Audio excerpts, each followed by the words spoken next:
Mike Burlack here to entertain you with the help of Marty Simon. Yo-hey-oh, umbare, yo-hey-ra, jarum, brudanji. Alright, I want to get right into it. This is going to be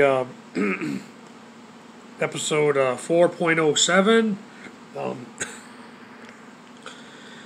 The episode entitled Walpurgis Night, for a little bit of history on Transylvania and Romania. Check the prior Lexx video. Anyways, this one opens where they finally make their way to Transylvania. They run into some bats after Zev informs Stanley of the 3 stages she's come to learn of him. If he's not hungry, he's scared. If he's not scared, if he's not scared, he's hungry. If he's not hungry, he wants sex. The 3 stages of Stanley.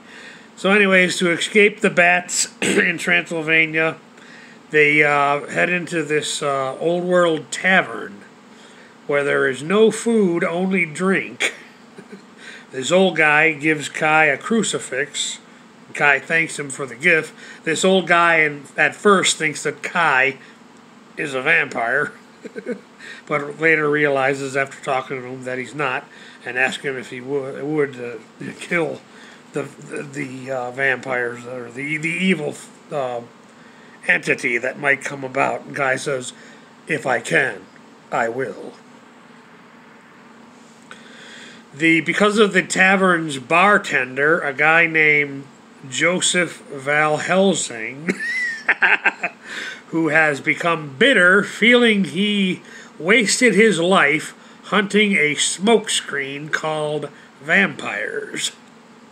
But because of him, all defense mechanism in coordinates with vampire lore find their way around Stanley's neck. Crucifix, garlic, holy water, and a whistle. A whistle given to him by Kai, which is supposed to sound the mating call to the moth, which Stan says, thanks, Kai, but I don't find our moth attractive that way. And Kai tells him to Stan that it'll call the moth, and he tells Stan if something happens and he doesn't return, where this thing he wants to do in Transylvania, this matter he wants to take care of, says, find Zev, go back to the Lexx, and destroy Earth. To which Stan says, no problem. He's been wanting to destroy the planet for some time now. Also in the tavern are these 3 goth girls that claim to be vacationing in Transylvania because it's more them. Stan says, while Kai's doing his thing, he's got the technology to save the girls. He thinks they're cute. I assume when he says that, he's referring to the garlic, the crucifix, and the holy water. Remember, folks, these characters in this show technically are extraterrestrials, not of this Earth. But the 3 goth girls that they meet at the tavern accompany the Lexx crew to a castle of a count. They all go there because they're hungry. This tavern has no food, and they're hungry. And there's rumors that a feast will be at this castle where this count lives. And they're all hungry. At the tavern, there's no food, although Zev does get a bath. And actually, Zev does get some food. She eats one of the goth girls' pet rat. But she still might be hungry. I don't know. So they go to this castle and meet this count guy and partake in some, quote, dead thing pie. And they meet this fake Dracula who is really just a paid actor by the real villain. This guy doesn't last too long. After some engagement in vampire movie lore, song and dance, whatever you want to call it, he meets with his demise, saying, "Oh, bugger." Apparently he's an English actor. I would imagine a European audience probably got a kick out of that. But the character that is like Igor, a guy named Remfield, he's like Igor without the hunchback. Actually, I thought he was a kind of a new age hippie. It's like, follow the guy in the dress. But it ends up he's the guy who is instigating all this evil going on and ills and murder and all this stuff. So I guess the moral is beware of the guy in the dress.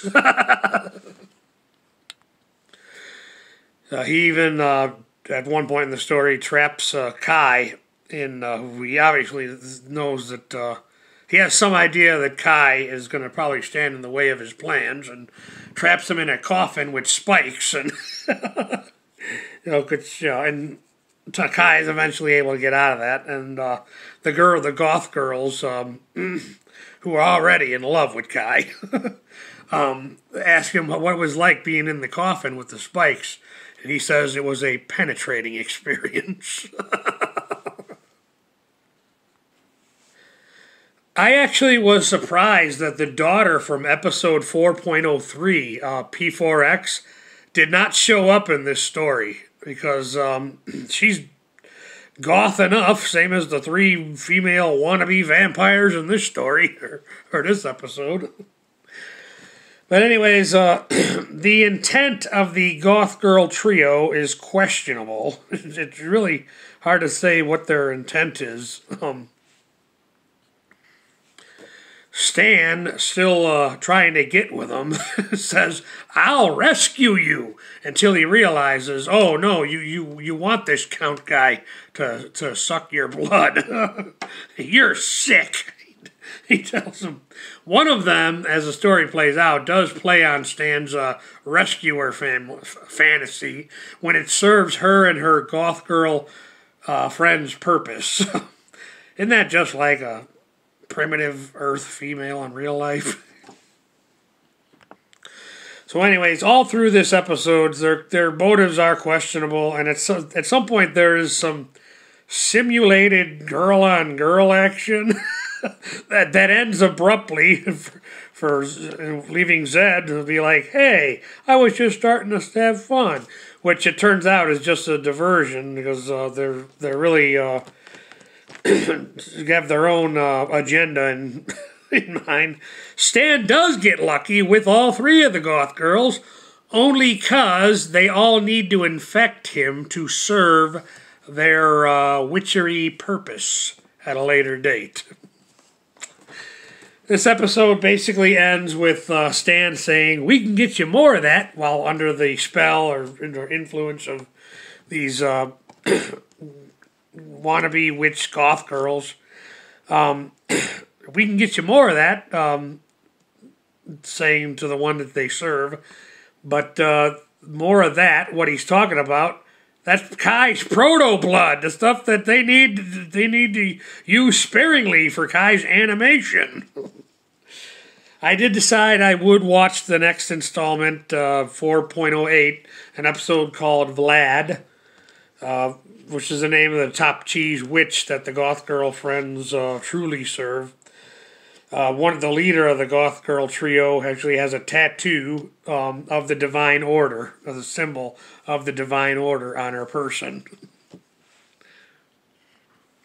So that plot line carries over to the next show called Vlad, 4.08. And that's where I'll end this one and go on to that one. Mike Perlak, thank you for your time.